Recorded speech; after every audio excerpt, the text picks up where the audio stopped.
اعوذ باللہ من الشیطان الرجیم، بسم اللہ الرحمن الرحیم۔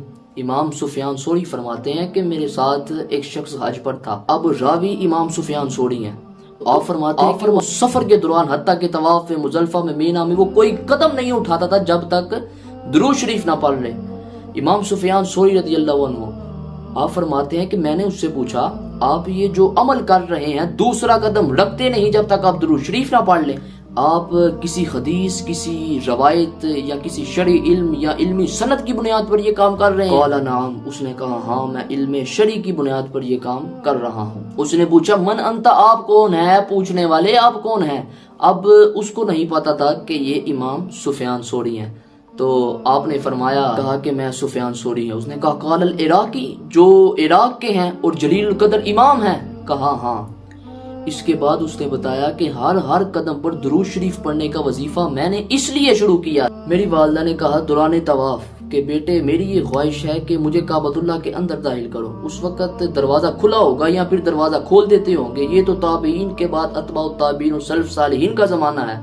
سو میری والدہ نے خواہش کی کہ بیٹے مجھے کعبۃ اللہ کے اندر داخل کرو، تو میں نے اپنی والدہ کو کعبۃ اللہ کے اندر داخل کر دیا۔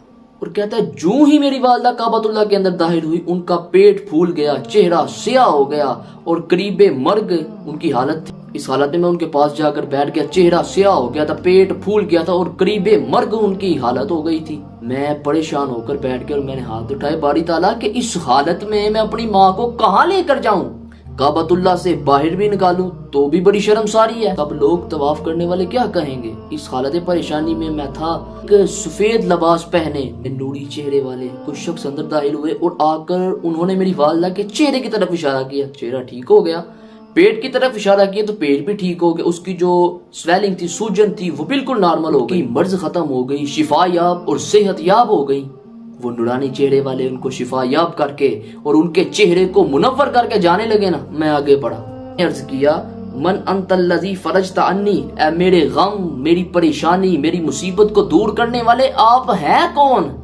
تو انہوں نے جواب دیا قال انا نبیک محمد صلی اللہ علیہ وآلہ وسلم، میں تیرا نبی محمد صلی اللہ علیہ وآلہ وسلم ہوں۔ اس کی والدہ کی عادت کیا تھی؟ اس کی والدہ کثرت سے حضور علیہ الصلوۃ والسلام پر درود و سلام پڑھا کرتی تھی۔ ان کے دیگر اعمال کی وجہ سے وہ گرفت میں آ گئی، قریب اس کے کہ وہ مر جاتی یا اسی حالت میں رہتی، تو آقا کریم صلی اللہ علیہ وآلہ وسلم نے اسے کثرت سے درود و سلام پڑھنے کا صلہ عطا فرمایا۔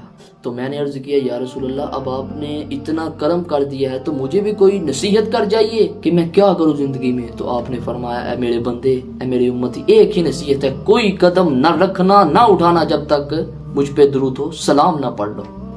اس دن سے، تو کہتا ہے کہ اس دن سے میں ہر قدم پر درود و سلام پڑھتا ہوں، تو یہ وظیفہ مجھے آقا کریم صلی اللہ علیہ وآلہ وسلم کی بارگاہ سے نصیب ہوا ہے۔ وہ دعا ہے اللہ تبارک و تعالی مجھ کو بھی اور آپ کو بھی کثرت کے ساتھ درود و سلام پڑھنے کی توفیق عطا فرمائے۔ وآخر الدعوانا الحمدللہ رب العالمین۔